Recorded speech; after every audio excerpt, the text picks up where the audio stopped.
Hey, what's going on, guys? Just want to give you guys an update, tell you what I've been dealing with here at the house with this Driveline setup with the Wiseco pistons. So the other night we went to go do the top end. I say we, buddy Harry came over here, aka VA Dirt Slinger. I will put a link right at the top here so you guys can check out his page. He's got some awesome builds. He's done like 2 hybrids so far. He's working on a Quadzilla right now. Dude's awesome and he knows his stuff. I've learned a lot from him. So shout out to Harry. Thank you, brother. I appreciate all that you do to help me out. All right, so we're just gonna get into it here. I'm gonna pick this camera up, flip it around. All right, so here's the Driveline kit. Here's the cylinders. I painted them white with a VHT.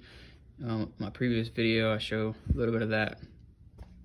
But what I want to talk to you guys about today is, yeah, you only see one piston here because the other one is on its way back to Wiseco. Come to find out, these pistons are specifically made for Driveline. I talked to both Driveline and Wiseco, and here's the issue that we had.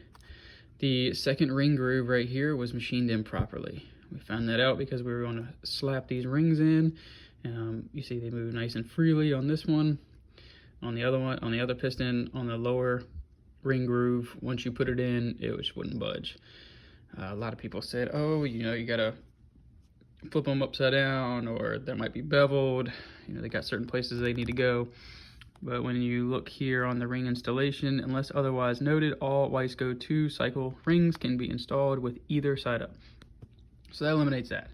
And also when we talked to Wiseco, they said that it was an issue they had after running the batch number, and they're basically going to take care of it. I talked to Wiseco and I talked to Driveline, because this kit I actually purchased. When I say used, nothing was used except for this cool head that I got from the guy. He threw that in for an extra like 50 bucks. We weren't sure if it'd work or not. I took a chance on it. Come to find out, it's not going to work, and I'll tell you why in just a second.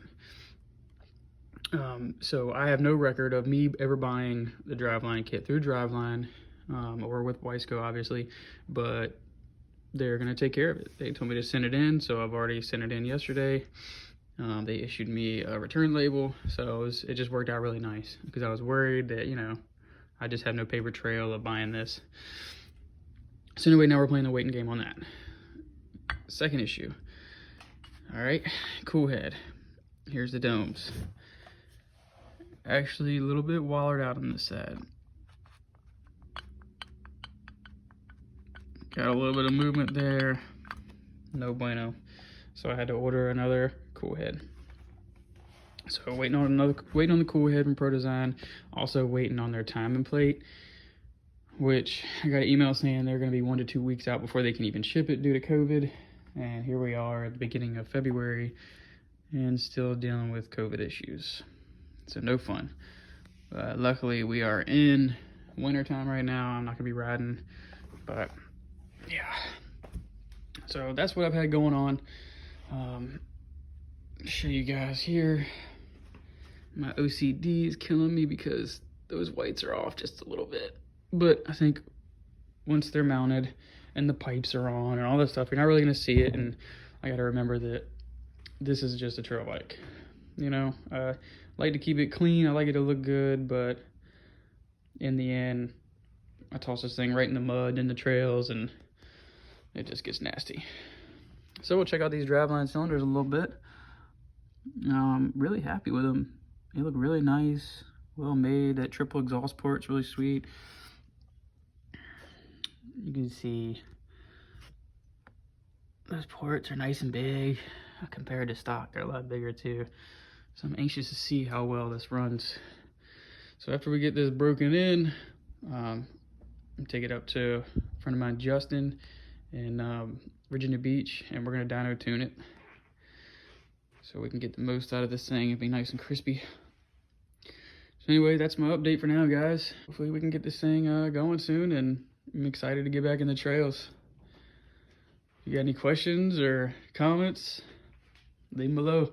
I want to know, what pistons do you guys run? That's what I want to know. What pistons are y'all running? What are you going with when you're replacing your OEM pistons? I've always heard good things about Wiseco. Harry's always heard good things about Wiseco. He's never seen this issue before. So yeah, it'd be nice to see what you guys are dealing with, what your experiences are. But anyway, guys, appreciate it. Until next time, later.